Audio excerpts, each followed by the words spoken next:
सम्मानित मुद्दे मालिकों, मैं बौद्ध भिक्षु सुमित रतन आज मैं आप लोगों को इस देश भारत के बहुत ही प्रमुख प्राचीन राजवंश की गौरव गाथा और उनका इतिहास बताने आया हूं। उस राजवंश का नाम है मराठा, कुणवी, कुर्मी, पटेल, पाटीदार, निरंजन, चौधरी, अलग अलग नामों से इनको जाना जाता है। मुख्यतः हम कहते हैं कुर्मी, मराठा, पटेल, ये राजवंश है। बौद्ध दर्शन के इतिहासों को जब उठा के हम देखते हैं महायानी और हीनयानी अलग अलग ग्रंथों में, तो पता चलता है कि इस राजवंश ने अयोध्या बनने से पहले साकेत पर शासन किया है। इस राजवंश ने कन्नौज पर शासन किया है। इस राजवंश ने थानेश्वर पर राज किया है। इस राजवंश ने उज्जैन पर शासन किया है। लेकिन बड़ी चालाकी से अल्पजनों ने इस संगठित राजवंशों को बड़ी ही चालाकी से अलग अलग करने का काम किया है। आगे चल करके मां जियाऊ जय शिवराय, एक मराठा 1 लाख का नहीं, 1 कोटि का होता है, 1 करोड़ का होता है। आज मैं आपको बता दूं, जियाऊ के गर्भ से छत्रपति शिवाजी जन्म लेते हैं और हमें इस राजवंश को शिवाजी के तौर पर इस देश का शासक बनने का मौका मिला। आज भी पूरी दुनिया में अलग अलग साहित्यों में और भारत के मुख्यमंत्री, प्रधानमंत्री शिवाजी जैसा बनना चाहते हैं, जिन्होंने हक वंचित, असहाय, कमजोर लोगों के लिए हमेशा अपने दरवाजे खोले, कभी जातिवाद नहीं किया, छुआछूत नहीं किया। और कुर्मी मराठा समाज के राजा महाराजाओं, आज मैं आपको बताना चाहता हूं कि आपके राजा का राज तिलक कैसे हुआ। ये बताने की बात नहीं, आप सभी लोग जानते हो। क्यों? क्योंकि आपको ये लोग कुलीन मानते हैं।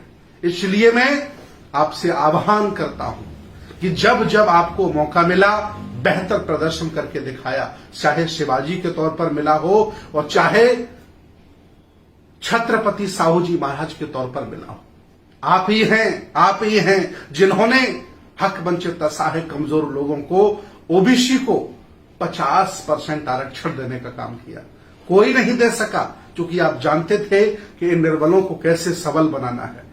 जगह जगह जहां जहां भी आपको मौका मिला, आपने हमेशा बेहतर प्रदर्शन करने का काम किया। इसके बाद सयाजीराव गायकवाड़, वो भी आपके वंश परंपरागत से आते हैं, लेकिन धनगर पाल वंश से भी उनका ताल्लुकात है। इन्होंने भी बेहतर काम करने का प्रयास किया। बाबा साहब को विलायत भेजने के लिए सयाजीराव गायकवाड़ का कितना बड़ा योगदान है, पूरा भारत जानता है। इसके बाद ऐसा नहीं कि इस राजवंश में लोग पैदा नहीं हुए, बहुत लोग पैदा हुए। बड़े बड़े संत, बड़े बड़े ऋषि, बड़े बड़े राजे महाराजे पैदा हुए।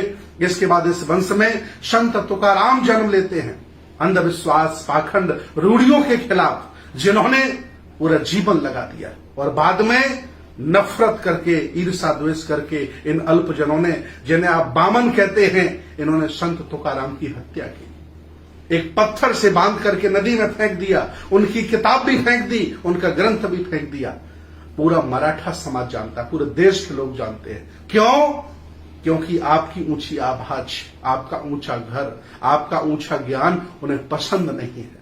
वो आपको नीचा रखना चाहते हैं, छोटा रखना चाहते हैं और आपको दास गुलाम बना के रखना चाहते हैं। लेकिन आपके अंदर शासक का खून है, आप राजा और महाराजा हैं। इतना ही नहीं, इस खानदान में स्वतंत्र भारत से पहले और बाद में सरदार वल्लभ भाई पटेल पैदा हुए। इतने नेता थे, कोई नहीं सबको मिला पाया। ये काम नेताओं ने सरदार वल्लभ भाई पटेल को दिया और उन्होंने पूरे भारत को, खंड खंड भारत को अखंड करके एक अच्छी सी सरकार देने का काम किया। इतना ही नहीं, इस खानदान में राम स्वरूप वर्मा पैदा हुए, जिन्होंने अर्जक संघ बनाया। उन्होंने लोहा लिया उन परजीवियों से, उन मनवादियों से, उन नफरत फैलाने वाले लोगों से, जिन्होंने हक वंचित, असहाय, कमजोर लोगों को, देश के मूल्यवासियों को बांट के रखा हुआ था। बहुत बड़ा लोहा लिया, पूरा इतिहास जानता है, आप उस वंश के लोग हैं। इतना ही नहीं, नीतीश कुमार बिहार के मुख्यमंत्री हैं। इतना ही नहीं, भूपेश बघेल इसी खानदान के मुख्यमंत्री हैं। मैं कहना यह चाहता हूं कि कभी ये देश आपने संभाला, साकेत के तौर पर, उज्जैन के तौर पर, कन्नौज के तौर पर और छत्रपति शिवाजी के तौर पर आपने उदाहरण पेश किया है। आखिर आज ऐसा क्या आप में हो गया है कि हक वंचित, असहाय, कमजोर लोगों को अपने साथ आप नहीं जोड़ पा रहे हो? अगर ये मादा आप नहीं दिखा पा रहे हैं, इसीलिए अल्पजन यहां शासक बना बैठा है। अगर ये ताकत आप दिखा देते, सभी हक वंचित, असहाय, कमजोर लोगों को अपना छोटा भाई मानकर इकट्ठा कर लेते, तो मैं दावे के साथ कहता हूं इस भारत के फिर आप शासक होते। मैं पूछना चाहता हूं, कितने राष्ट्रपति हुए आपके, कितने प्रधानमंत्री बने आप, सुप्रीम कोर्ट में जज कितने हैं आपके, हाई कोर्ट में जज कितने हैं आपके, जिलाधिकारी कितने हैं आपके, जमीन में हिस्सेदारी कितनी है आपकी? क्यों? क्योंकि हम लोगों ने मानसिक गुलामी स्वीकार कर ली है। हम लोगों ने अपने आप को दास स्वीकार कर लिया।